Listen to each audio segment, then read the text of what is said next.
Mesdames et messieurs, bonsoir. Nous sommes vendredi 1er septembre 2023. Merci d'être au rendez-vous hebdomadaire du Forum de la presse que nous consacrons au décryptage de l'actualité de la semaine qui s'achève avec des confrères de médias de Niamey. Dans ce numéro, nous allons tout d'abord parler de la demande du CNSP à l'ambassadeur de France au Niger de quitter le territoire national, ainsi que la proposition de l'Algérie d'un plan de transition de 6 mois pour mettre fin à la crise au Niger. Nous parlerons du coup d'État mercredi 30 août au Gabon par un groupe d'officiers supérieurs de l'armée contre le président Ali Bongo. Ensuite, il sera question de la situation migratoire au Niger marquée par des difficultés de la gestion des flux migratoires à Agadez depuis la fermeture des frontières aériennes et terrestres. Pour discuter, j'ai le plaisir de recevoir dans ce studio Monsieur Ousseini Issa, il est journaliste indépendant. Bonsoir. Bonsoir. Arimi Abba, journaliste à la radio alternative. Bonsoir. Bonsoir. Je suis Nafisa Adam Silf à la modération.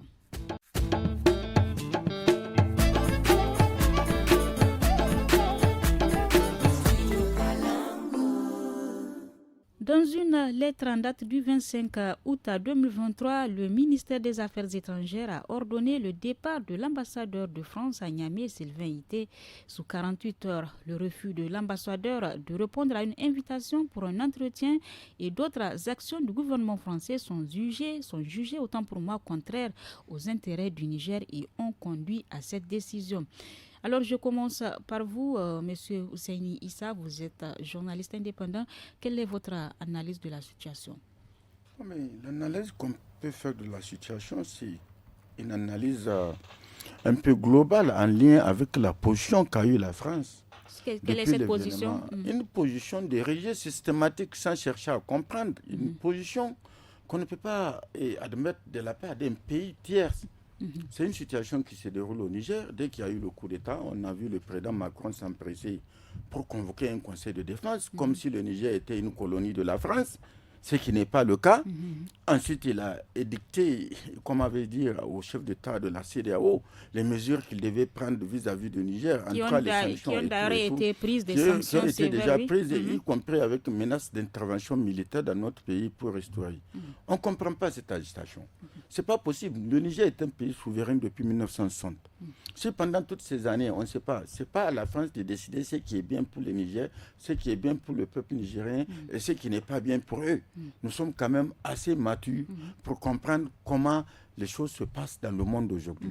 Alors, quand on analyse sous cet angle, on s'est dit que l'ambassadeur est dans la même logique que son président qu'il a dit qu'il ne reconnaisse pas les autorités, parce que tout simplement, ce n'est pas des autorités légales. C'est quoi pour lui les autorités légales? Ceux-là qui ont été chassés du pouvoir. Mais même eux, quelle légalité ils avaient? Ils avaient volé pour rester au pouvoir. Est-ce que l'ambassadeur français a oublié le hold-up électoral qui a consacré l'avènement de Bazoum au pouvoir? Alors, quand ils ferment les yeux sur tout ça, aujourd'hui, nous n'avons pas besoin que la France reconnaisse la légalité ou la légitimité de nos autorités militaires. C'est nous que ça concerne. Ce n'est pas la France. Alors, mais à partir du moment où on voit toute cette agitation de Macron, on a comme l'impression qu'il continue encore dans son paternalisme à considérer que le Niger va rester dans le giron de la France, quoi qu'il advienne, et l'ambassadeur, qui n'est pas à ses premiers frasques, on sait ce qu'il a fait ici. Il n'y a pas eu un seul ambassadeur qui a eu autant de problèmes avec la société civile, avec les Nigériens comme ce Sylvain Ité là.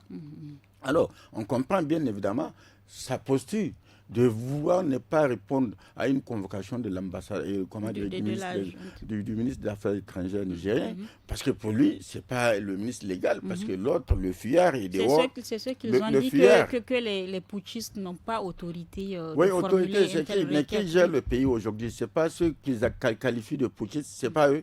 Ce n'est pas eux qui contrôlent l'État. Le monsieur qui est dehors là, qui s'agite, qui s'invite dans les plateaux, sur les plateaux de télévision, dans les radios, pour vouloir dire, ce monsieur il est quoi aujourd'hui? Il n'y a rien du tout, absolument rien du tout. Et il sait ce qu'il attend s'il va revenir dans ce pays-là. Il a cessé d'être ministre des Affaires étrangères depuis le renversement du régime le 26 juillet 2023. Nous allons revenir vers vous. Alors, monsieur Armi, la France a rejeté catégoriquement cette décision de la junte de demander à l'ambassadeur de quitter le territoire nigérien sous 48 heures. Comment vous comprenez la réaction de la France? Écoutez, le comportement avant-hier, le président français avait rencontré ses ambassadeurs pour dire que la France ne sera plus paternaliste, mais plus paternaliste que ce qu'ils sont en train de faire. Vraiment, on en meurt. Il se comporte en territoire vraiment conquis. Il considère qu'on est encore avant 1960. Comme l'a dit Hussein, toujours. Oui, qu'on est avant 1960 et qu'ils peuvent. Ce n'est plus un ambassadeur, mais c'est un gouverneur qui est là. Parce qu'un pays souverain qui a ses institutions, des gens ont pris le pouvoir, n'est-ce pas, où tu acceptes de collaborer avec eux, ou tu retires ton représentant.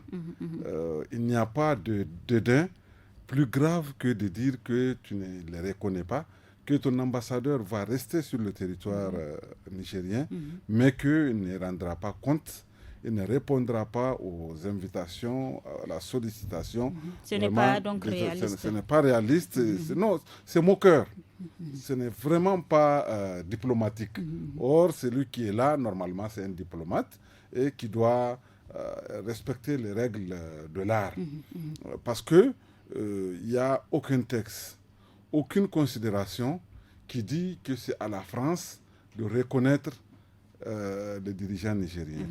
Tu peux ne pas reconnaître en tant que pays souverain la France, mais à ce moment-là, tu rappelles ton ambassadeur et tu dis d'attendre le jour où je vais reconnaître les gens qui seront là. Je vais accréditer, envoyer un ambassadeur pour ce pays-là. Mais ça n'a absolument aucun... Je crois que ça relève de la provocation. Moi, je pense qu'ils ont voulu certainement à ce que les Nigériens, le côté nigérien conteste, qu'ils essaient de forcer l'ambassadeur à partir. Ça, oui, et à partir de ce moment, comme ils ont un régiment, qu'ils ont 1500 hommes qui sont là, que les choses vont catégoriquement s'empirer autour de l'ambassade et ils peuvent, parce qu'ils ont des militaires aguerris, parce qu'ils ont du matériel dernier cri, peut-être qu'ils entendent à partir de ce moment-là agir, puisque dans tous les cas, tout le monde le sait, sincèrement, ils sont pour beaucoup dans le comportement de la CEDEAO. Ça, ce sont les avis des uns et des autres. Et la situation a même évolué. Dans une lettre datée du 29 août, le ministère toujours des Affaires étrangères du Niger informe que l'agrément de l'ambassadeur de France est irrévocable et toute observation à ce sujet est sans objet. Il ajoute, je cite, qu'au terme donc, du délai de 48 heures qui lui est donné est expiré à compter du 28 août et l'intéressé ne joue plus des privilèges et immunités attachés à son statut des membres du personnel diplomatique de l'ambassade et les services de la police sont instruits afin de procéder à son expulsion. Alors, que doit-on comprendre avec cette nouvelle lettre des ministères armés? Sincèrement, c'est ce qui doit être, c'est ce qui doit l'être. Et le ministère n'a été que assez responsable en agissant de cette sorte, à ne pas prévenir, à ne pas user de la force même. Bien sûr, parce que c'est le représentant d'un pays partenaire, jusqu'à récemment au moins, qui est là. Oui, il n'est plus en règle, son pays ne respecte pas les institutions de notre pays. Bon, on lui demande de partir, je crois que c'est la moindre des choses. Parce que la France, s'ils ne reconnaissent pas l'ambassadeur d'un pays, ils ne vont pas aussi l'accepter sur leur territoire. Autrement dit, à partir du délai imparti par les nouvelles autorités, sa présence au Niger ne se justifie pas. D'accord. Alors vous, Seini, donc le délai donné à l'ambassadeur est expiré depuis le 28, le délai de 48 heures. Maintenant, quelle doit être vraiment la part de responsabilité de la France ou bien même quelle sera la suite? À partir du moment où le 28, on a considéré que c'est le délai imparti pour qu'il s'en aille, il devient sans papier. C'est ce qui a été dit dans la lettre, oui. C'est un sans papier. Justement, comme ils en ont l'habitude de faire avec les Africains qui vont là-bas sans papier. Il faut l'expulser. Qu'est-ce que l'expulser? Mais bien sûr, Oui. mais dans la lettre qui a été publiée, qui a été envoyée, comme avait dit, au ministère des Affaires, c'est pour dire, voilà ce que nous comptons faire. Il ne faut pas ça surprendre quelqu'un. Il a été précisé que les services de la police sont instruits de procéder à son expulsion. Mais bien évidemment. Mais est-ce que ça, c'est compliqué? Le Niger, c'est quand même un territoire souverain. Ce n'est pas quelqu'un qui va nous dicter notre ligne de conduite. Il faut bien qu'il se le mette dans la tête, c'est terminé. Ce qui s'est passé pendant toutes ces années-là, il faut qu'ils se mettent ça dans la tête, c'est terminé. Dans tout ce qu'ils sont en train d'agiter, qu'est-ce qu'ils n'ont pas agité? Quand on n'a pas besoin du Niger, on n'a pas besoin de ceci, cela, on n'a pas besoin de l'uranium. Mais alors, pourquoi ne pas vous en aller? Est-ce que c'est compliqué ça? Mais tu dis que tu ne reconnais pas les autorités d'un pays. Arimi vient de dire. La moindre des choses, quand je dis je ne reconnais pas Arimi, c'est que celui que j'ai envoyé auprès d'Arimi, là, je vais lui dire, hey, reviens à la maison. Après, je n'ai plus besoin d'être avec. Mais alors, tu dis que tu ne reconnais pas, mais tu veux imposer. C'est de l'insolence vis-à-vis du Niger. C'est du mépris vis-à-vis du Niger. C'est à la limite, je ne sais même pas quoi qualifier ça. C'est une provocation qui ne se justifie pas. Alors, les prochains jours, nous dirons plus sur la suite de cette situation. Face donc à la situation... Les gens sont en train de se mobiliser. Demain, il y a mobilisation. Après, demain, il y a mobilisation. Il y a 3 jours de mobilisation au niveau de l'escadrille. Pour dire aux Français de s'en aller. Est-ce que mais je ne comprends pas. Justement, face à la situation qui prévaut au Niger, le président algérien Abdelmadjid Tebboune, au cours d'une conférence de presse le mardi 29 août, a annoncé une initiative politique pour le règlement de la crise au Niger, nous informe Algérie Presse Service. L'Algérie propose donc aux militaires du CNSP qui ont pris le pouvoir un plan de transition de 6 mois avant un retour à l'ordre constitutionnel et démocratique au lieu des 3 ans qu'ils ont suggéré. Que pensez-vous vraiment de cette position de l'Algérie? Je suis d'accord, je ne peux pas partager. Non, le pays là connaît tellement de problèmes que même en temps normal, on ne peut pas faire une transition de 6 mois. Est-ce que l'Algérie a le pouvoir de proposer... Non, on n'a pas proposé à un pays. C'est nous qui savons ce que nous voulons. C'est nous qui savons le mal, là où nous avons mal. Ce n'est pas à quelqu'un de dehors qui va nous dire, non, vous allez faire une transition de 6 mois, alors que nous considérons que même les 3 ans là, ça ne peut pas suffire pour purger et expurger tout le mal qui a été fait dans ce pays-là. Il faut qu'on arrête d'infantiliser les Nigériens. Les gens, on voit les transitions quand on les mène, un an et demi, des choses comme ça. On voit ce que ça donne. C'est les mêmes bêtises qui reviennent et les mêmes causes produisant les mêmes effets. C'est les mêmes acteurs qui reviennent, ils prennent le pays en otage et on assiste à des coups d'État. Mais alors, en 6 mois, qu'est-ce qu'ils peuvent faire? Et l'Algérie qui dit 6 mois, il faut chercher l'argent pour organiser des élections et tout. Avec quels acteurs? Quand est-ce qu'on a fini de faire une nouvelle constitution? Quand est-ce qu'on a fini de voir les textes qu'il faut mettre en place pour éviter tout ce qu'on a connu comme travers pendant toutes ces années? Selon vous, donc, les 6 mois, même, c'est peu pour une transition? Non, vraiment, c'est de la diversion. On n'a pas besoin que quelqu'un nous dicte le temps. C'est dans le cadre du dialogue qui va être engagé entre Nigériens que peut-être cette question va être débattue. On va discuter. Maintenant, s'il y a des partenaires qui veulent accompagner, ils accompagnent. S'ils ne veulent pas accompagner, alors qu'ils nous laissent tranquilles. Personne n'a à nous imposer. Regardez combien de coups d'État, tout le monde se plaint. Il faut créer les conditions pour que dorénavant, quand on va organiser des élections, qu'on puisse faire des élections de manière régulière, selon les cycles, et qu'on le fasse dans la transparence, qu'on crée les conditions pour qu'il y ait une bonne gouvernance, que les citoyens se retrouvent dans la gestion de l'État. Arimi, que pensez-vous vraiment de cette annonce de l'Algérie? Êtes-vous d'avis? Après le Nigeria, l'Algérie, c'est notre grand voisin du Nord. Justement, qu'ils ont insisté sur l'impératif de prioriser la solution politique et d'écarter le recours à la force. Je suis très d'accord vraiment de leur démarche. Ils sont dans leur droit. Et mieux, vraiment, ils n'ont pas fait comme le président Tinubu, mais ils ont vraiment indiqué clairement des pistes de sortie. Au lieu de se lancer vraiment dans la formule où il faut imposer des sanctions, n'est-ce pas, qui n'ont aucun impact sur les auteurs du coup d'État et qui sont en train d'affamer le peuple nigérien. Maintenant, 6 mois, moi je pense que c'est une proposition. Même la junte a fini par quand même proposer 3 ans. Au maximum, ils ont dit. Donc, ils n'ont même pas dit moins de 6 mois. Eux, ils n'ont même pas dit moins de 6 mois. Ils ont dit au maximum. Et 6 mois fait partie du délai de 3 ans. Et donc, les Nigériens qui vont discuter certainement un de ces jours-là, dans les jours à venir, de ces aspects, vont certainement tenir compte de la proposition du pays frère et ami de l'Algérie, ce qu'ils ont proposé. Moi, je préfère nettement ça. C'est le premier acteur à s'inviter et qui a quelque chose dans le panier et qu'ils ont proposé. Il ne faut pas, à mon avis, rejeter le bébé et l'eau de bain, quoi. Je pense que ce n'est pas aussi mal que c'est ça, et ils ont très bien fait de s'inviter. C'est ce qu'ils doivent faire qu'ils ont fait, parce qu'un pays comme l'Algérie, qui a déjà connu le coup de la Libye, s'ils se taisent et qu'ils disent on va laisser gérer la CEDEAO, or la CEDEAO ne se soucie absolument pas de ce qui arrive à la population, avec prises, vraiment, et les gens en souffrent depuis déjà une quarantaine de jours, c'est extrêmement grave. Et donc je pense que il faut tenir compte de ce qu'ils ont fait. Ce n'est qu'une proposition, c'est leur façon de voir les choses. Nous, on est habitués désormais aux transitions. On sait que les 9 mois de comment elle s'appelle, Wanké, n'ont pas suffi pour régler un certain nombre de choses, mais on est allé aux élections qui ont vu la victoire du président Tanja. On verra.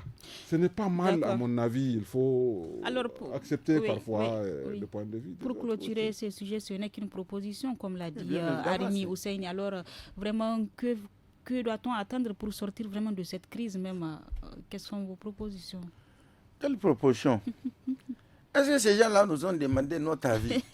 Quand il y a eu le coup d'État, Macron a convoqué son conseil de défense. Il a appelé les Tinibou et comment il s'appelle, Ouattara. Le président ivoirien. Et voilà, pour leur dire, voilà les sanctions qu'il faut prendre parce que moi, je ne veux plus de coup d'État. Et surtout au Niger. Voilà comment il faut mettre la pression. Ils ont fait une batterie de sanctions qui n'existent même pas dans les textes de la CEDEAO. N'est-ce pas? Ni CEDEAO, ni nulle part où il faut asphyxier un peuple. N'est-ce pas? Ensuite, ils ont assorti ça d'une menace d'intervention. Et comment on appelle ça? Quelle proposition de sortie de crise? Vivement donc le règlement de cette crise. La proposition de sortie de crise, il faut que ces sanctions-là soient levées. On le souhaite vraiment. Non, c'est ça le souhait. C'est-à-dire que c'est des sanctions illégales, illégitimes, criminelles. Et on est capable de poursuivre ces pays-là qui ont accepté qu'on subisse. Il faut qu'on se donne les moyens de pouvoir. Parce que l'intégration, là, c'est ça la vocation économique et des populations. C'est ça la vocation première de la CEDEAO. Pas venir étouffer, asphyxier un peuple parce que tout simplement, il y a un membre du syndicat qui a perdu son fauteuil. Merci Ousseini. Vivement donc le règlement de cette crise au Niger. Nous passons donc au deuxième sujet de ce débat. Un groupe à l'international, un groupe d'officiers supérieurs de l'armée gabonaise a annoncé tôt mercredi sur les zones de la télévision qu'il a pris le pouvoir. Selon le porte-parole des forces de défense et de sécurité réunis au sein du comité qu'ils appellent de transition et de restauration des institutions, ils ont décidé au nom du peuple gabonais et en tant que garant de la protection des institutions de défendre la paix en mettant fin au régime en place. Et ces développements sont intervenus peu après que le centre gabonais des élections ait confirmé la victoire du président sortant Ali Bongo qui a recueilli 64,27% des suffrages et a ainsi officiellement été réélu pour un troisième mandat. Alors Arimi, comment avez-vous accueilli cette information ce mercredi? Bon, c'est comme d'habitude, c'est une surprise. Mais déjà, les précédentes élections, n'est-ce pas, pour le deuxième mandat du président Bongo, oui. n'est-ce pas, les résultats ont été contestés. Ça a fait l'objet d'un coup d'État qui a échoué, n'est-ce pas? Un petit qui avait voulu faire son coup d'État, il a été arrêté au niveau de la télévision nationale et tout ça. Et à part ça, on ne s'y attendait pas. Il a mené son processus.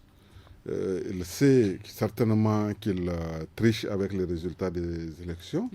Il a aussitôt coupé avec les chaînes internationales, il a coupé l'Internet et aussitôt après, il s'est proclamé président élu pour un nouveau mandat. Et voilà, à notre grande surprise, que des militaires surgissent. Et bon, là-bas, c'est pas évident. De toute façon, ça a été mené que ça échoue. Mais, aux dernières nouvelles, c'est que c'est quelqu'un du sillage aussi, un proche vraiment de la famille Bongo, n'est-ce pas, qui a ses entrées, y compris en France. Parce que malheureusement, pour les pays colonisés par la France, on ne peut pas parler de pouvoir sans parler de la France. Ils sont très impliqués, ils ne se sont jamais éloignés de la gestion du pouvoir. Et donc, là, c'est un coup d'État qu'ils ont, je dirais, qui malheureusement, je dirais, n'a pas fait l'objet du coup d'État qui s'est déroulé ici chez nous. Au Niger, parce que nous, on a succédé au Burkina, mais eux nous succèdent.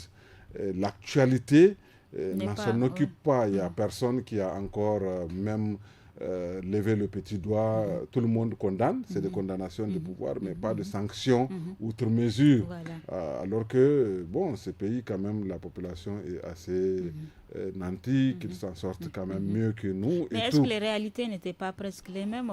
Pourquoi ne pas condamner comme on l'a fait ici au Niger? Justement, si vous avez bien suivi Ali Bongo, il a parlé en anglais, n'est-ce pas? Ça en dit long sur ce qu'il pense vraiment de l'ancien colonisateur. C'est vrai que souvent, il ne s'est pas bien entendu avec les autorités, surtout actuelles de la France, mais il a fait son appel en anglais. C'est pour dire que, bon, il ne s'adresse pas aux Français, mais peut-être aux francophones. Mais, écoutez, j'ai suivi un analyste, n'est-ce pas, des médias France, comment on les appelle déjà, qui disait que non, c'est un coup d'État, en un mot, mérité.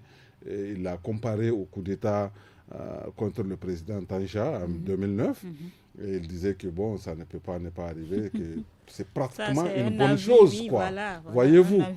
Donc, ça, c'est un bon coup d'État, selon eux. Mais normalement, si la démocratie mérite une intervention militaire dans un pays, n'est-ce pas, donc un coup d'État, quel qu'il soit, doit être condamné avec la même énergie. Autrement dit, il faut vraiment juger au cas par cas. Et bon, le président Bongo et sa famille doivent comprendre que c'est fini. Et malheureusement, je crois que on verra ce que l'avenir nous dira. Ousseini Issa, quelle est votre perception de ce coup d'État contre Ali Bongo intervenu ce mercredi? Mais mon interprétation, c'est que d'abord, vous savez, depuis avec Jean Ping, l'opposant, Ali Bongo n'avait pas gagné. Et on a vu les troubles que ça a provoqué, c'est-à-dire pendant combien de temps? Pratiquement un peu plus de 6 mois même. C'était l'instabilité dans le pays, n'est-ce pas? Et les chefs d'État civil qui s'adonnent à ça, ils s'appuient sur l'armée pour mater les opposants et tout et tout. J'ai un ami, je l'ai appelé, journaliste à la radio gabonaise. Je l'ai appelé, je lui ai envoyé un vocal, un message. Il m'a répondu, il m'a dit, mais en réalité, on voyait, eux-mêmes, ils voyaient venir. Eux, ils voyaient venir. C'était parce que tout le monde savait eux, que c'était l'opposant qui a gagné les élections. C'est pourquoi le président actuel s'est auto-proclamé aussitôt. Mais justement, bien avant les résultats, il y a même des résultats qui ont été publiés pour montrer les nombres de voix recueillies par chacun des deux candidats. Ils ne sont pas si nombreux que ça. Voilà. C'est 800 000 voix. 800 en tout et pour tout, quelque chose comme ça. Alors, quand ça s'est produit, il m'a expliqué que les soldats se sont dit, mais on ne peut pas continuer à retourner nos armes dans des histoires qui sont fausses contre le peuple. Le peuple a voulu d'un changement. À chaque fois, lui, il s'appuie. C'est sur eux, ils s'appuient. Alors, nous allons jouer les beaux rôles maintenant.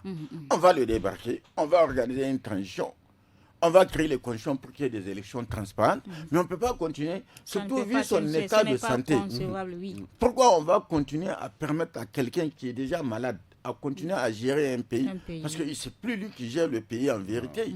C'est d'autres, c'est son entourage et tout et tout. Moi, je dis quelque part, il faut bien que les chefs d'État comprennent. Mais ce n'est pas un héritage. Il faut aussi que, par exemple, quand on dit, on va voir, parce qu'on sent qu'il y a une espèce de 2 poids 2 mesures. Voilà. Regarde comment il y a une hargne au niveau de la France contre le coup d'État au Niger. Mais là, on dit non, c'est un coup d'État propre. Mais c'est quoi propre? C'est la même chose. Parce qu'à partir du moment où... La population s'est soulevée, donc c'est presque la même... Si ce n'est pas que l'armée avait intervenu, ça allait être validé.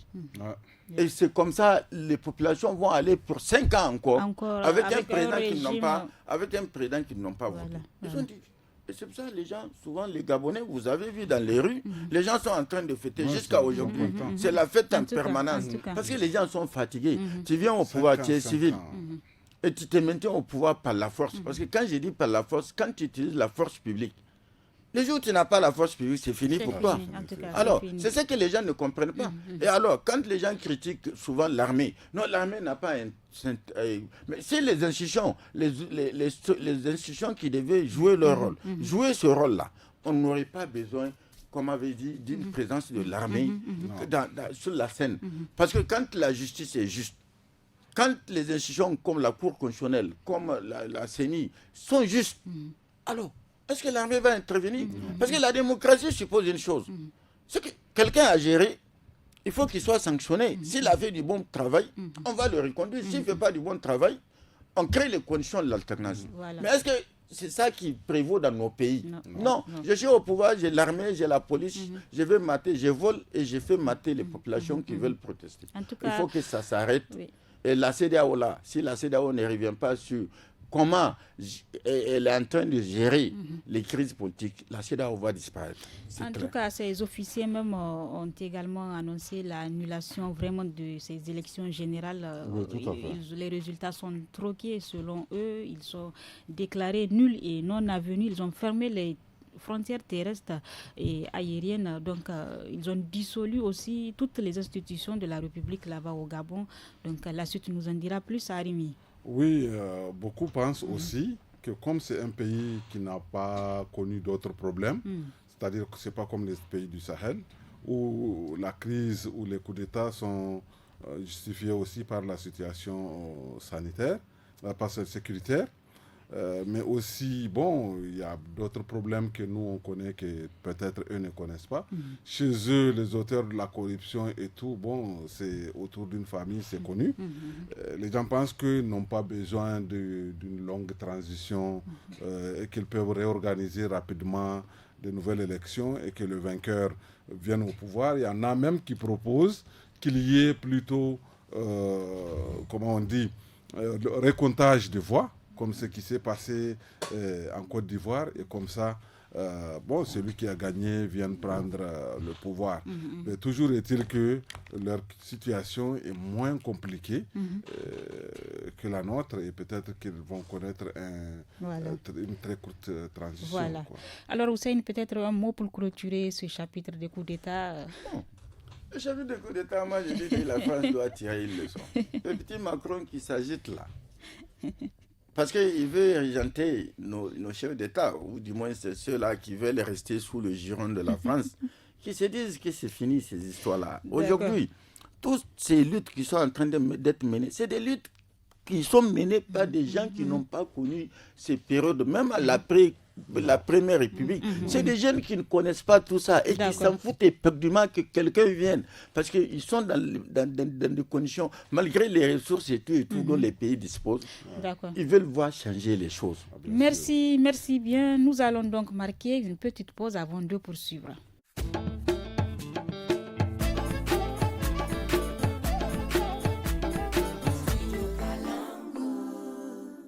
Retour ici au Niger où depuis le coup d'État du 26 juillet, le Niger traverse une crise politique. Cette instabilité a conduit à la fermeture des frontières nationales, exacerbant ainsi les défis humanitaires, en particulier pour les migrants coincés dans le pays.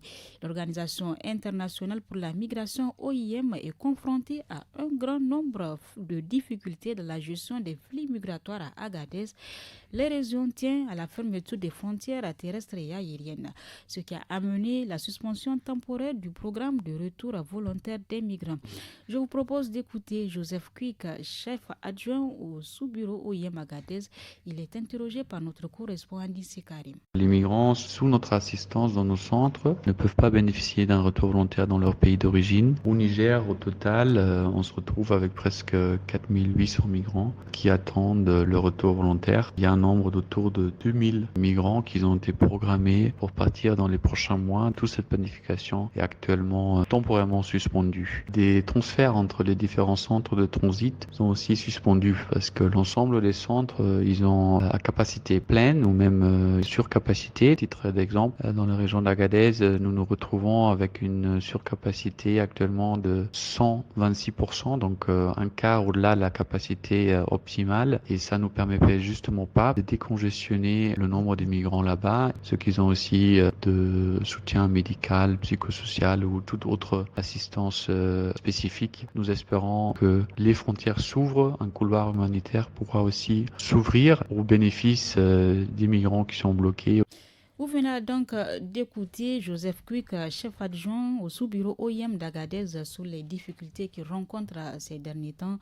Alors, Ousseinissa, quelle réaction après écoute? Bon, mais il n'y a pas que les migrants.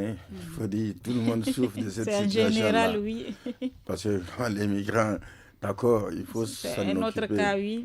Mais c'est la population en général qui souffre d'une situation. Depuis 40 jours. Depuis pratiquement une quarantaine de jours, il n'y a pas d'électricité. La nourriture se fait de plus en plus rare, n'est-ce pas? Alors, la situation des migrants, bien, il faut s'en occuper. Mais avec toute cette batterie de sanctions, bien évidemment, parce que j'ai entendu le sous-secrétaire d'État ou le vice-secrétaire d'État aux Nations Unies qui a dit, qui a soulevé le problème. Oui. Parce qu'il y a les réfugiés également qui sont là, les déplacés internes et tout. Quand on dit qu'il n'y a pas de possibilité d'importer des nourritures, il n'y a pas possibilité même de faire venir de l'argent de l'extérieur. Pour pouvoir les prendre en charge, oui. Parce qu'il faut l'argent. Oui. Mais alors, quand on met des pressions, des sanctions de cette nature-là, ça veut dire qu'on veut asphyxier tout le monde. Maintenant, quelle solution? La seule solution, je viens de dire, c'est que, y compris la communauté internationale, comprenne l'ONU, que non, ces sanctions-là doivent sauter. On ne peut pas maintenir un pays dans une telle situation parce qu'il y a eu un coup d'État. Aujourd'hui, c'est les gens, les populations. Est-ce que les gens, quand ils ont décidé de faire le coup d'État, ils ont demandé l'avis des populations? Mais les gens sont contents, ils manifestent, n'est-ce pas? Ils sont contents qu'une situation s'est créée pour qu'il y ait un changement. Ils sont contents. Mais quelles seront les conséquences, autant pour moi, avec ce flux migratoire? Déjà, on sait qu'ils sont des milliers et des milliers. Les conséquences sont là. Quand je prends, moi, je suis en contact avec quelqu'un qui travaille pour une ONG à Samaka. Il m'explique, n'est-ce pas? Pratiquement depuis 2014.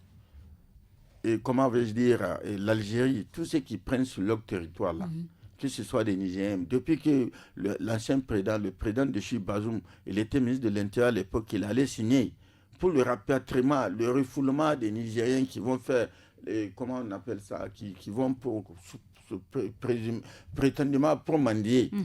Maintenant, quand les Algériens prennent, il n'y a pas une semaine, 2 semaines, sans qu'on vienne au point zéro dont on parle là, déverser des centaines de migrants qui viennent à Asamaka. Asamaka était déjà surpeuplé. Voilà, oui. Et il y avait déjà ce problème-là. À l'époque, il y a même le ministre de l'Intérieur. La situation ne s'est qu'empirer maintenant. Empirer parce que c'est une situation aujourd'hui, c'est généralisé. Ce n'est pas que la question des migrants. Les populations locales même ont des difficultés pour s'en sortir. Alors, c'est un problème global. il faut le régler de manière globale. Justement, face à cette situation, le général Ibra Boulama, gouverneur de la région d'Agadez, a récemment plaidé pour une prise en charge immédiate des Nigériens expulsés d'Algérie lors d'une réunion avec diverses organisations responsables de la migration. Il a insisté, je cite, sur la nécessité de réponse rapide. Il dit la situation est dynamique et ce que nous vivons aujourd'hui pourrait être différent dans une semaine. Il faut donc une grande réactivité des différentes structures, notamment sur la question des personnes refoulées, qu'elles soient étrangères ou nigériennes. Alors, Arimi, comment vous appréciez les propos du gouverneur? Peut-on s'attendre à une suite favorable suite à cet appel? Quelle suite favorable? Vous savez qui est contre les sanctions? Pour les sanctions, il n'y a que les responsables, les présidents de la CEDEAO et la France. Ils sont d'accord pour le maintien de cette sanction unique, vraiment, qui affame tout le peuple nigérien, qui les met vraiment face à des besoins élémentaires de l'être humain. Sinon, c'est connu de tous.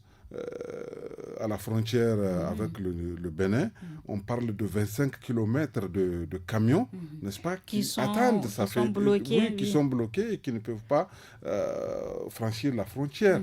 Et parmi ces camions, il y a des commandes du PAM, il y a des commandes de la FAO, n'est-ce pas? Et comme l'a dit Ousseini, l'argent non plus ne circule pas, alors qu'on sait qu'il y a des déplacés internes, des réfugiés qui sont entretenus grâce à des distributions de cash par mois, n'est-ce pas? Les 32 000 francs qu'on donne, ils sont des milliers, des dizaines de milliers de personnes qui les reçoivent et qui arrivent à prendre en charge leur famille grâce à ça. C'est malheureusement dans cette difficulté-là que les migrants sont tombés et je ne sais pas si, comment on appelle, l'OIM ou l'État du Niger même, les gens vont pouvoir faire quelque chose. Parce que c'est à la même difficulté que le grand public aussi, les Nigériens du commun aussi, est confronté. Dans un pays où le sac de maïs tourne autour de 50 000 francs CFA, sincèrement, comment faire de la distribution gratuite? C'est impossible. Et la frontière est fermée. Les ressortissants de l'Afrique centrale ne peuvent pas passer parce que la frontière avec le Nigeria est fermée. La frontière avec le Bénin est fermée pour ceux qui vont au Bénin ou au Togo ou au Ghana ou en Côte d'Ivoire ou en Guinée parce que c'est les plus nombreux. Donc, comment faire? Je crois que ça ne pourra que s'empirer, cette situation. Est-ce que vous pensez qu'il y a des alternatives à suivre pour répondre urgemment à cette La seule alternative, et ça ne peut toucher qu'à la situation de tout le monde, c'est d'alléger ces sanctions qui ne se justifient pas. Un coup d'État vient de se passer, il n'y a rien, personne qui a sanctionné, n'est-ce pas? Et c'est la même chose parce que désormais on doit comprendre qu'en tout cas sur les auteurs, ça n'aura pas d'impact direct. Oui, ils vont avoir du mal pour leur pays, ils vont avoir du mal pour leurs concitoyens, mais directement, comment ça peut amener des auteurs d'un coup d'État à se remettre en cause à cause de ça? Non, ils vont chercher des solutions. Et les solutions, c'est ce qu'on a vu, les camions qui sont venus chargés de vivres il faut du Burkina, débloquer la route, leur permettre d'acheminer. Justement, de vivre. Mais vraiment, on doit dépasser ce débat. Ça fait 40 jours de sanctions. On est là, on attend, on est dans le noir. La population ne se démobilise pas. Les gens sont dans les ronds-points en train de manifester. Hier même, j'ai vu des manifestants encore qui soutiennent ce qui est en train de se passer. Il ne faut pas fermer les yeux. La politique de l'autruche, ça ne sert pas. Donc vraiment, moi je pense que le président Tinubu, le président Macron, le président Ouattara, ils doivent revoir leur affaire parce que quand vous prenez une décision et que ça ne produit pas d'effet escompté, ils sont allés directement au maximum. Si c'était au fur et à mesure d'une négociation ou quelque chose, après tu ne peux rien ajouter. Et donc tu ne peux que reculer. Parce que, malheureusement, oui, on croule de fer. Hussein Issa et le gouverneur d'Agadez et le chef adjoint de l'OIM soutiennent que cette situation a des répercussions tant pour les migrants même que les citoyens nigériens. D'où l'urgence vraiment, quelle doit être l'urgence à apporter? Parce qu'il y a urgence ici, Hussein. Qui va porter l'urgence? C'est les voyous qui ont décidé de nous sanctionner. Quand le ministre de l'Intérieur est parti, je me rappelle l'ancien... la CEDEAO, parce qu'il y a beaucoup de compatriotes de ressortissants de la CEDEAO, ils sont plus nombreux que nous à Asamaka. Quand le ministre, comment il s'appelle l'autre, le ministre de l'Intérieur dessus. Quand il est parti là-bas, il a lancé un appel au pays de la CEDEAO pour venir gérer leurs migrants, pour trouver les mécanismes. Est-ce qu'ils l'ont fait? Non. Et c'est cette même CEDEAO, où c'est quelques chefs d'État de la CEDEAO vendus. C'est eux-mêmes qui disent il faut fermer. Alors, c'est une situation globale. Il n'y a pas que les migrants. Il n'y a pas une spécificité des citoyens ou de personnes qui sont impactées. C'est tout le monde qui est impacté. Maintenant, la seule chose à faire, c'est les organismes internationaux. Ils n'ont qu'à mettre la pression sur la CEDEAO. Levez-nous ces sanctions-là. On ne peut pas admettre qu'un peuple pays souffre parce qu'il y a une situation de crise politique dans le pays. Vous voyez bien que ça est en train d'impacter directement sur les populations et vous vous entêtez à les maintenir pour chercher quoi?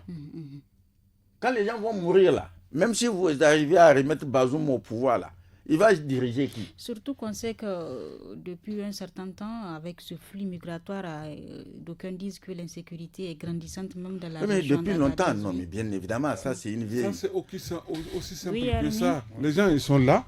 D'ailleurs, avant même le coup d'État, la configuration sociale, vraiment la débrouillardise à Agadez a changé. Agadez, c'est une ville d'abord, c'est une ville touristique où les gens vendent des bijoux, et tout. La restauration est très développée, il y a certains travaux, c'est très développé. Les migrants peuvent même faire escale pour un peu reprendre de la force au plan financier, autre avant de poursuivre. Du jour au lendemain, ils viennent, il n'y a plus rien à faire. N'est-ce pas? Et qu'est-ce qu'ils font? Ils s'adonnent. Justement. Mais aussi, c'est une autre tradition, c'est des gens d'une autre culture. Ce qu'ils savent faire, c'est ça qu'ils vont faire. Mais aussi, quand la personne est laissée à elle-même, elle peut franchir le pas. Il y a plein d'activités qui ne sont pas appréciables, qui avaient pris le pas à Agadez. Et aujourd'hui encore, c'est pire. 4000 personnes dans une localité comme Agadez bloquées. Sans compter ceux qu'il y avait. En tout cas, ça, c'est ceux qui se sont présentés. L'a dit, ce sont des milliers. Ça, ceux qui sont présentés à l'OIM et qui aimeraient revenir. Il y a les candidats au départ qui sont nigériens comme étrangers, qui sont extrêmement nombreux. Il y a des rues de la joie qui se sont créées aujourd'hui à Agadez. Ça n'existait pas, c'est inquiétant. Donc vraiment, il faut vraiment prendre les choses... au sérieux et comprendre un peu comment les choses se passent. Je ne pense pas que les sanctions-là vont apporter une solution à quoi que ce soit. Ça ne fera que envenimer les choses. Les gens vont être beaucoup plus déterminés à aller jusqu'au bout et au fur et à mesure. Vous savez, en matière d'humanitaire, une situation qui est gérable aujourd'hui, demain ne le sera pas. Le temps joue un rôle important. C'est en cela que ce que a dit le gouverneur tient la route, vraiment. Il faut créer les conditions d'intervenir, faire acheminer les migrants chez eux, mais aussi pouvoir amener de la nourriture pour les réfugiés, pour les déplacés, mais aussi même pour la population qui en manque. Parce qu'en matière de sécurité alimentaire, c'est qu'on dit aussi, oui, ça doit être accessible du point de vue monétaire, du point de vue prix, mais ça doit aussi être accessible. La nourriture, si elle n'est pas là, même si tu as l'argent, tu peux manger comment? Vivement donc la levée vraiment de toutes ces sanctions de la CEDEAO. Un dernier mot, Ousseini? Mais ce que je veux dire, c'est qu'ils ont décidé de tuer tout le monde. C'est pas autre chose. Non, on ne va pas en Non, on va pas en arriver à ce stade-là. En fait, je suis en train de caricaturer. J'ai compris parfaitement. Quand ils ont pris toutes ces mesures-là, c'est pour dire, bon, on va amener la population dans un état tel qu'ils vont se retourner contre la junte. C'était ça l'objectif. Et ils constatent que les gens tiennent debout. Et les gens sont toujours là derrière la junte pour dire qu'ils sont d'accord avec. Ils manifestent malgré toutes ces pressions. Mais je me dis, il faut qu'ils comprennent que ça veut dire que ça n'a pas marché. L'objectif ne peut pas être atteint. Merci. Quel que soit le temps que ça va mettre, les gens vont soutenir pour qu'on aille à une transition. Jusqu'au bout. et on va faire des élections après. Voilà. Mais vouloir penser que vous allez ramener le gouvernement dessus, là, ça ne peut pas marcher. C'est impossible selon vous. Alors, non, merci bien, M. Ousseini Issa, journaliste indépendant, et Arimi, journaliste à la radio alternative. Et c'est ici que prend fin ce numéro du Forum de la presse. Merci donc, chers invités, d'être venus. Merci à vous, chers auditeurs, auditrices, téléspectateurs et téléspectatrices de Studio Kalangou, de nous avoir suivis. N'oubliez pas le rendez-vous des jeunes à samedi et dimanche dès 17h sur nos 52 radios partenaires avec l'actu des jeunes et tout ça la FADA. À partir de 18h15, vous suivrez les samedis et dimanches le forum en Hausa et Zarma. La technique est assurée par Issa Lawali, la régie vidéo Mustafa Yuba. Je suis Nafis Adam Sirfa à la modération. Très bon week-end à tous. Au revoir.